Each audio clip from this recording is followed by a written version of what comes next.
სოფელაწყურის მიმდებარე ტერიტორიას, სადაც საქართველოს მასშტაბით 80-დან 100 ბავშვამდე ისვენებდა, ეკონომიკის სამინისტრო უახლოეს მომავალში აუქციონზე გაიტანს. გასხვისების შემდეგ სავარაუდოდ აქ სასტუმროების მშენებლობა დაიწყება. გარემოს დაცვის სამინისტროს სამცხე-ჯავახეთის წარმომადგენლების განცხადებით, აღნიშნული ფართობი დაცული ტერიტორიების სააგენტოს ეკუთვნის. შესაბამისად, გასხვისებასაც ეკონომიკის სამინისტროსთან ერთად ისწყვეტს. აღნიშნული ტერიტორიის გარდა ფიზიკური ან იურიდიული პირის სარგებლობაში საქართველოს ტყის ფონდის დიდი ნაწილი გადადის.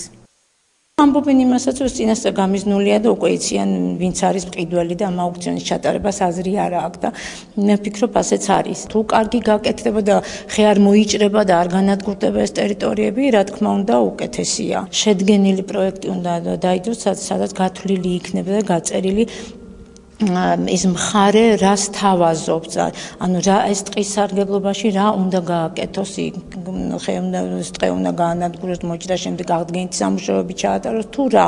საქართველოს ტყის ფონდი დროებით სარგებლობაში 1-დან 20 წლამდე ვადით გაიცემა. ტყით სარგებლობის უფლების მიღების შემდეგ ლიცენზიის მფლობელს შეუძლია რამდენიმე მიმართულებით ისარგებლოს. მაგალითად, საკურორტო და სპორტული მიზნით გამოყენება, სამონადირეო და თევზის მეურნეობის მოწყობა, ცხოველთა თავშესაფრებისა და სანაშენეების განთავსება. საზოგადოების ნაწილის თქმით, ეჭვქვეშ დგება ლიცენზიის მფლობელთა საქმიანობაც, ასრულებენ თუ არა ისინი კანონით გათვალისწინებულ ნაკისრ ვალდებულებებს. ენერგეტიკისა და ბუნებრივი რესურსების სამინისტროს სამცხე-ჯავახეთის სამსახურის მონიტორინგის წარმომადგენლების თქმით, ამის კონტროლი გარემოს დაცვის სამინისტროს პრეროგატივაა. ინსპექტირების განყოფილების უფროსი ამტკიცებს, რომ მათი სამსახური კონტროლს ყოველწლიურად ახორციელებს. ვერიკო აღლემაშვილის თქმით, რეგიონში ლიცენზიის პირობების დარღვევის არც ერთი ფაქტი არ გამოვლენილა.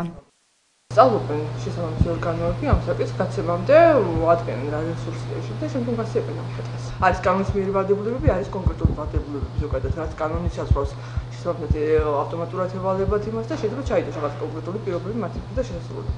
დღესდღეობით ჩვენს რეგიონზე გეტყვით ზუსტად გაიცემა ტყის ფართობები ხე-ტყის დამზადების სპეციალური ლიცენზიის საფუძველზე, დროებითი სარგებლობის მიზნით. ლიცენზიის პირობებს ეკონომიკის სამინისტრო გარემოს დაცვის სამინისტროსთან შეთანხმებით ადგენს. დროებითი სარგებლობის უფლების მისაღებად აუქციონში მონაწილეობა ნებისმიერ მეწარმეს შეუძლია.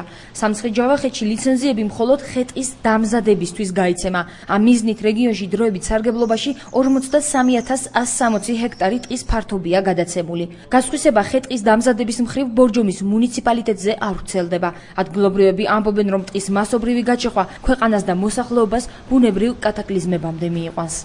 იმ ხელშეკრულებაში უნდა იყოს ჩადებული, რის უფლება აქვს, რა უნდა გააკეთოს. თუ მოუვლის და გაამწვანებს და გაამდიდრებს, მაგაში ცუდი რა არის. ხე-ტყე აღარ არის და ახლა აღარ გაიცემა. უმეტესობა არის გაჩეხილი და სავარაუდო მდგომარეობა. საქართველოში სადაც გაიხედა მეწყერები, ეს მეწყერები გამოწვეულია იმით, რომ ტყეები იჩეხება. გარემოზეც ეკოლოგია ყველაფერზე არის ეგ დამოკიდებული. ახლა არ უნდა შედიოდნენ, არ უნდა იჭრებოდეს, არ უნდა იჭრებოდნენ, ირგვებოდეს კიდევ იმათ, თორა იქ აბასთუმანში მაგალითად მე არ დამინახავთ, რომ გავდნენ ხეს, ნერგსა. ტყე არ უნდა გაიყიდოს. ტყე უნდა იყოს თავრობისა. ყველასი უნდა იყოს. არა კი ერთი კაცისა, რომელსაც როცა უნდა მაშინ დაჩეხავს, როცა უნდა მაშინ დაახურდაებს და როგორც უნდა ისე გააკეთებს. ეგრე არ უნდა იყოს. სეტყვები მოდის, რაღაცები მოდის, ადრე არ მოდიოდა ასეთი სეტყვა და რაღაცა. აი, დაჩეხვის ბრალია ყველაფერი. საქართველოს ტყის ფონდი დროებით სარგებლობაში რამდენიმე წელია გაიცემა. ქვეყნის ტერიტორიის 40% ტყეებს უკავია. მათი უმეტესობა ფერდობებზეა განლაგებული და მოსახლეობას ზღვარცოფების, მეწყერებისა და წყალდიდობებისაგან იცავს. თუმცა ზოგიერთ რეგიონში ტყე ლიცენზიით გასაჩეხად გაიცემა. წლის ბოლომდე ეკონომიკის სამინისტრო აუქციონზე საქართველოს ტყის მასივის კიდევ 5%-ის გატანას გეგმავს.